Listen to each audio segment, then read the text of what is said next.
and welcome to my channel, and I am Stephanie, and being that it's the last day of Blackathon, last day of February, I decided to change my video that I had made and sort of expound on it. So in this video, you're going to get two different things. You're going to get a bunch of Black indie authors and their books that you should read, as well as my reactions and feelings to the Feel the Beat challenge for Blackathon.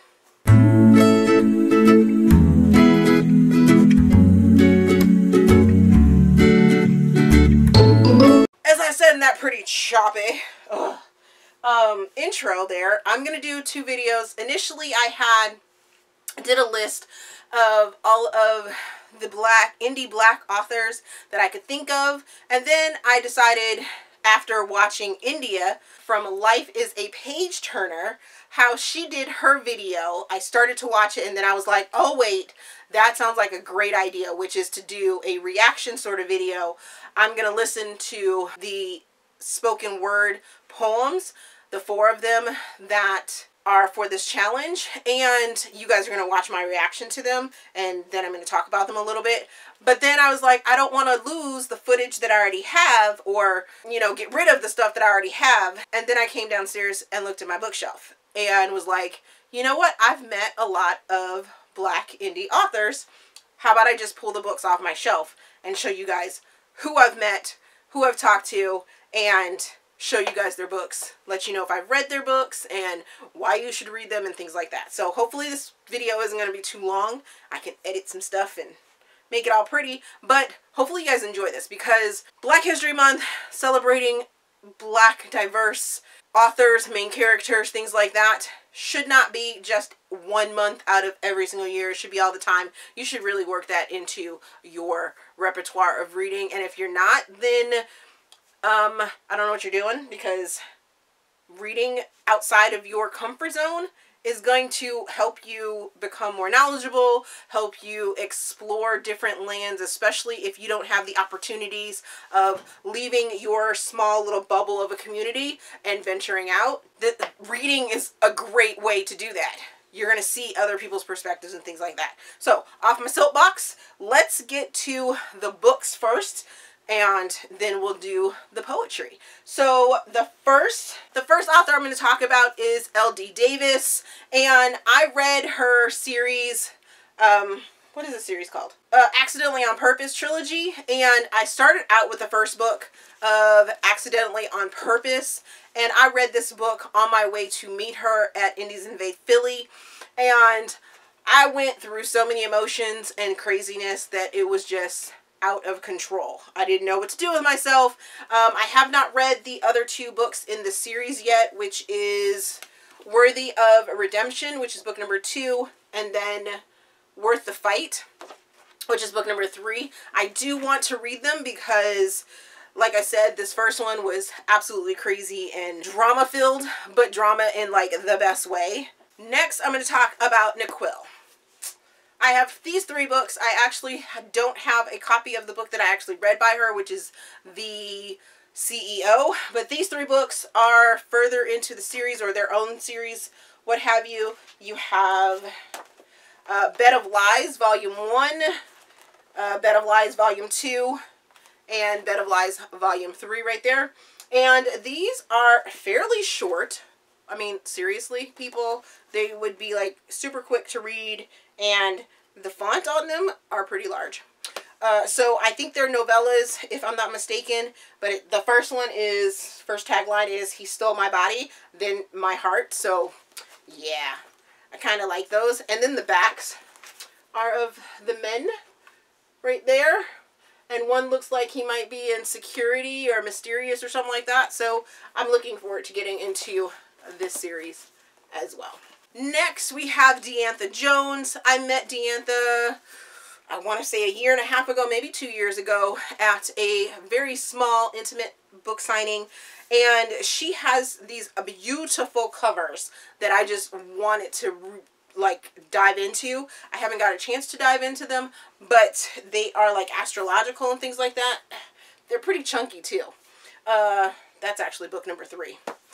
So the first book is Prophecy of the Most Beautiful. The second book is Prophecy of the Setting Sunrise. And the third is Prophecy of the Solstice End. Next, I'm going to talk about Shanora Williams, also known as S.Q. Williams.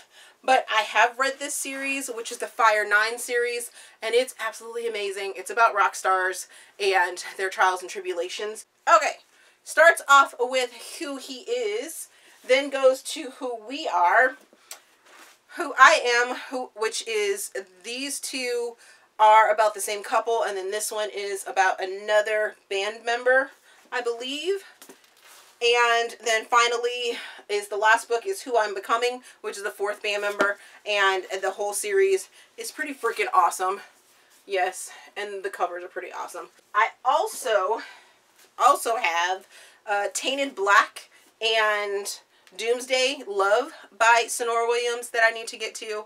I will be seeing her either at a Polycon, I believe it's a Polycon that I will be seeing her at, which is happening at the end of March. So I will probably be trying to get to these two books, or at least one of these books before then. I know she has some other newer releases that I'm going to be trying to get to, and I just got a lot of reading to do. Then we're going to talk about Brittainy C. Cherry. So Brittainy C. Cherry is another author that I kind of stumbled upon last year. She wrote this Element series, and I know Jess from Peace Love Books has read a couple of these, as well as I have. And the first one is The Air He Breathes.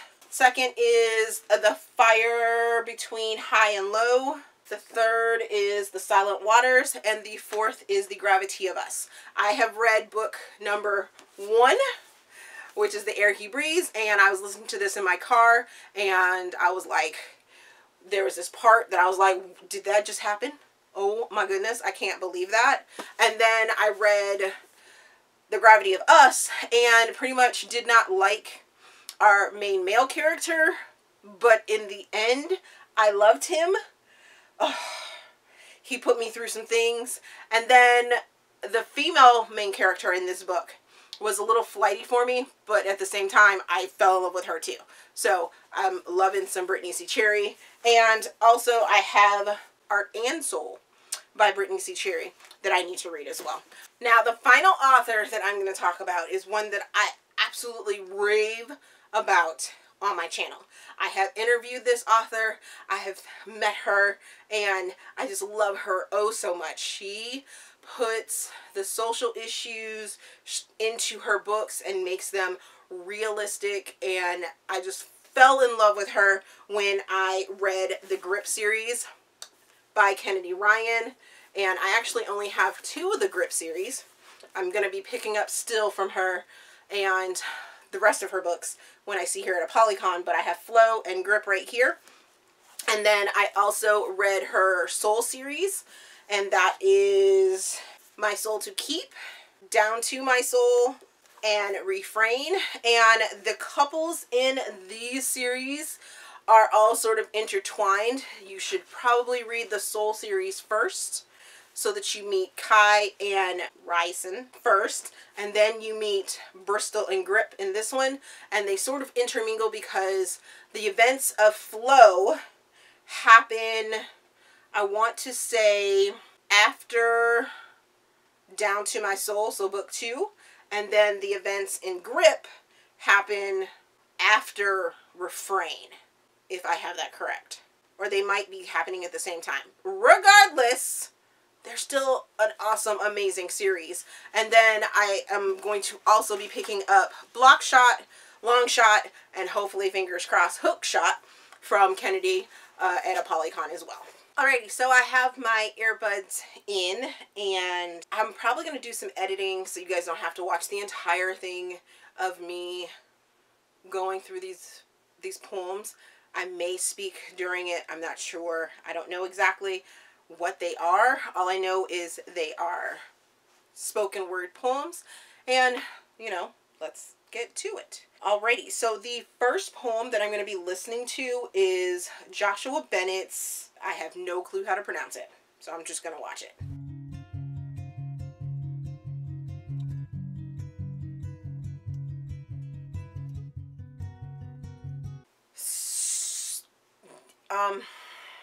Yeah, so from what I gather, this poem is about soulmates and finding that one, but making different changes, not doing what you expect, and then come to find out, missed out on something special, maybe? I don't know.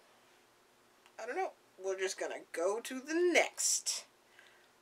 Next one is Jeanne Monet, What Have I Learned?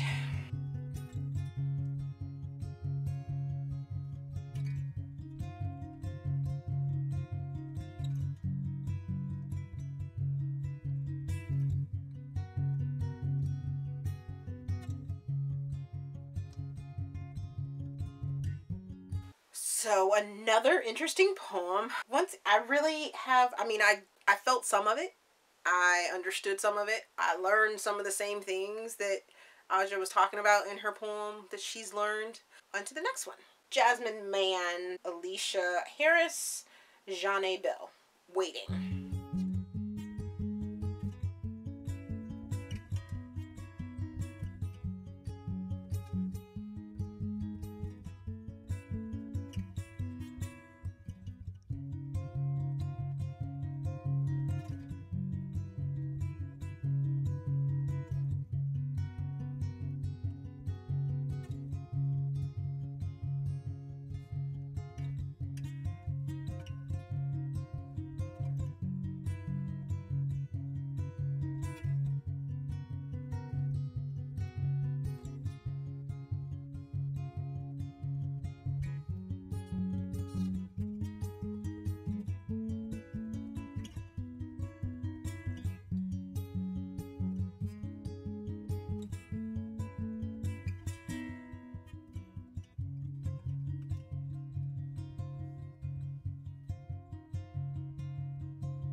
Whew, so that was the most moving one.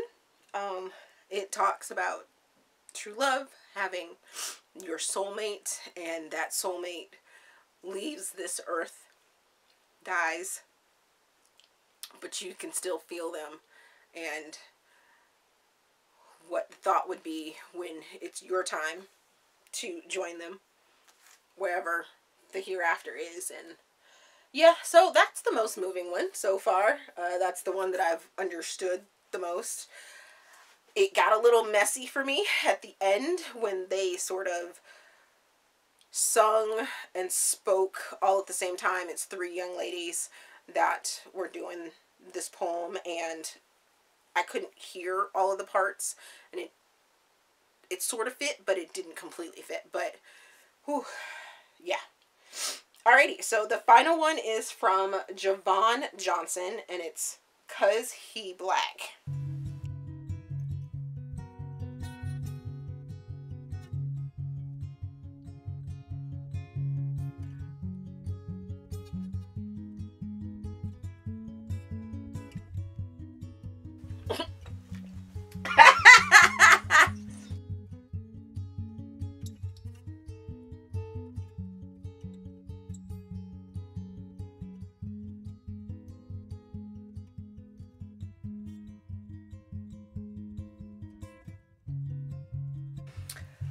Oh boy. So the last one I'm going to have to unpack. Whew.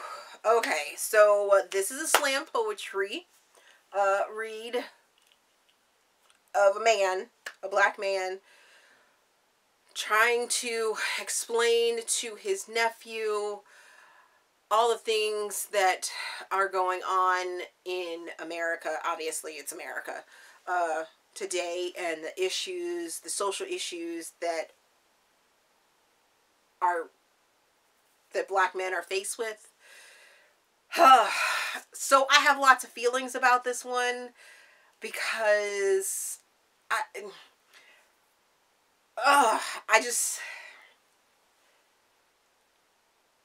this one's a hard one for me because I am very much whew, being a mother of a biracial male who will probably be viewed as a black man, even though his dad's white. Oh boy. I remember watching an episode of Blackish where they talked about the police and the black community and things like that. I remember us, my husband and I, telling my son that if he's ever pulled over, be polite. Keep your hands on the steering wheel. If they ask you for your information, give it to them. And then I see the anger and confusion in stories like The Hate You Give, in people comparing every single news case that has come up in the last 10 years to each other.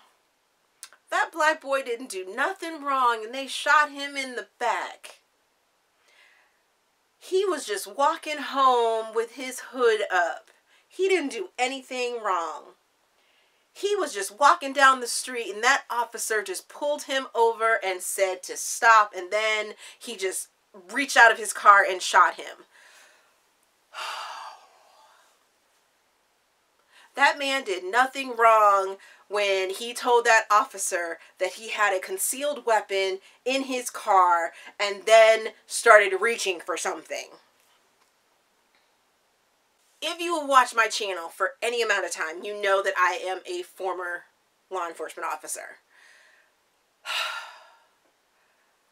There is nothing scarier than going to a scene, regardless of who was at that scene.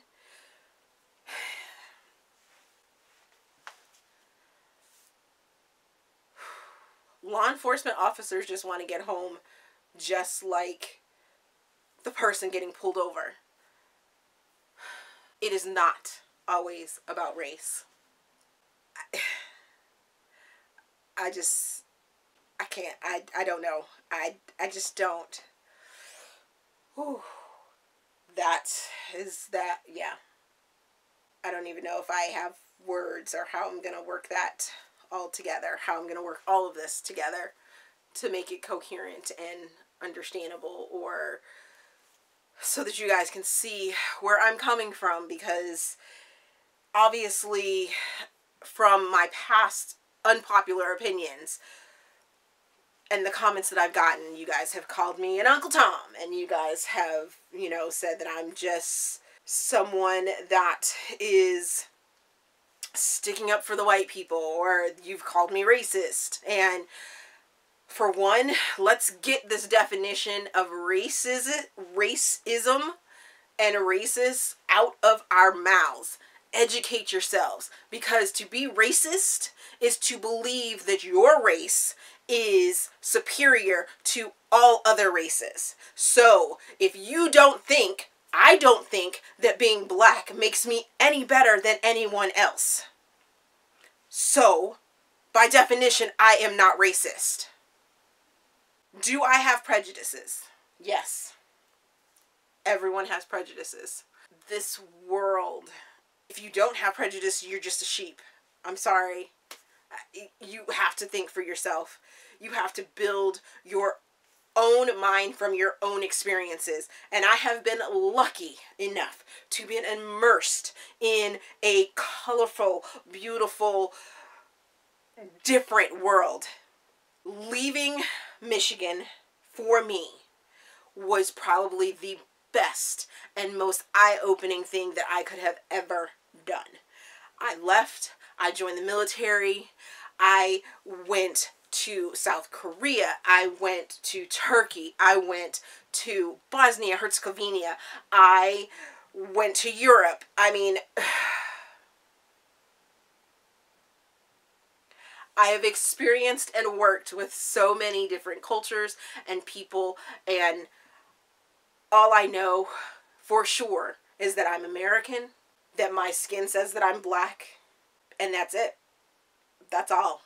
Because otherwise, you need to talk to me to get to know me, to know that I'm fun, that I am crazy, that I am joy, that I am educated with 2 different degrees, that I have experience in the workforce, that I'm a mother, that I have hobbies that I love, I am spiritual, and I am so much more than just the color of my skin. So, well, that was the Black indie author recommendations for you guys that I have on my shelves, people that I've actually met and things like that. Have you read any of those books that I showed you? Did you guys participate in the Feel the Love or Feel the Beat challenge for Blackathon? If you did, and you listened to those all 4 or any of those poems that I just reacted to, let me know down in the comments. Let's discuss them. What did you think about my feelings after them? Things like that. As always, if you enjoyed this video, please give me a big thumbs up and subscribe to the channel. Also, there is a feedback form down in the description box so you guys can help me improve my channel. Thank you for watching, and we will see you guys later.